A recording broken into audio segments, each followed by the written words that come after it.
Soyez les bienvenus dans cette nouvelle édition des actualités du passé. Nos différents sauts dans le temps vont nous amener à explorer des événements qui ont eu lieu un 24 mai.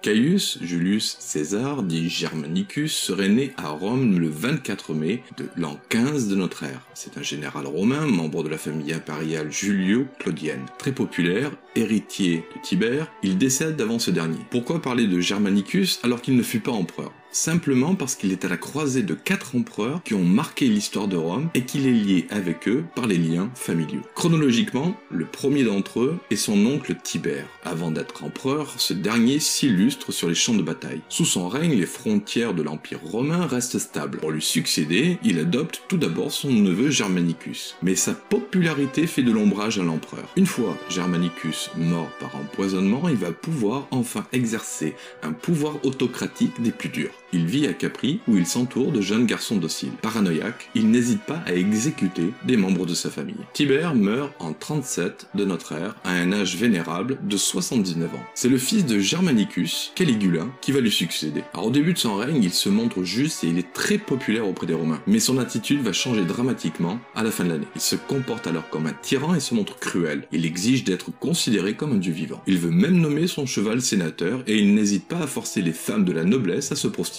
Après 4 ans de règne un peu fou, il est assassiné par sa garde. Ce sont ces mêmes soldats qui vont choisir Claude, frère de Germanicus. Si les soldats ne l'ont pas tué en même temps que Caligula, c'est qu'il est bègue, boiteux et épileptique. Donc à première vue, il ne représente pas un danger. En réalité, Claude, intelligemment, cacha toute sa vie son érudition et ses grandes capacités. Sous son règne, qui dura 13 ans, l'Empire s'agrandit. Par contre, le point faible de Claude, ce sont les femmes. Sa première épouse l'humilia constamment par de nombreux amants, et la deuxième, Agrippine, fille de Germanicus, l'assassina pour mettre sur le trône son fils Néron. Néron, petit-fils de Germanicus, va briller pendant 14 ans par sa cruauté. D'abord, il tue sa mère. Il est également accusé d'avoir brûlé une grande partie de Rome pour y construire son nouveau palais. Avec sa mort, en 68, c'est le dernier parent direct de Germanicus qui fut au pouvoir. Quant à Rome, l'histoire va continuer encore pour quelques siècles.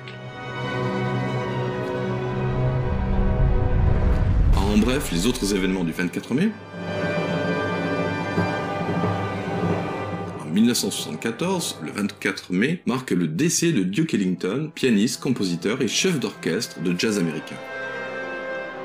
Christine Scott Thomas, née le 24 mai 1960 à Redruth, en Angleterre. Cette actrice britannique, à travers des rôles divers et variés, a toujours brillé par son élégance.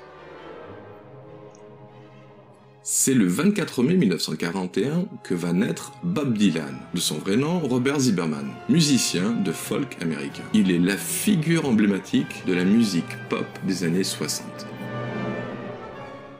Et enfin, c'est un 24 mai que décède Nicolas Copernic, astronome polonais, qui faillit mourir sur le bûcher car il affirmait que la Terre n'était pas le centre de l'univers. Il dut se rétracter pour avoir la vie sauve.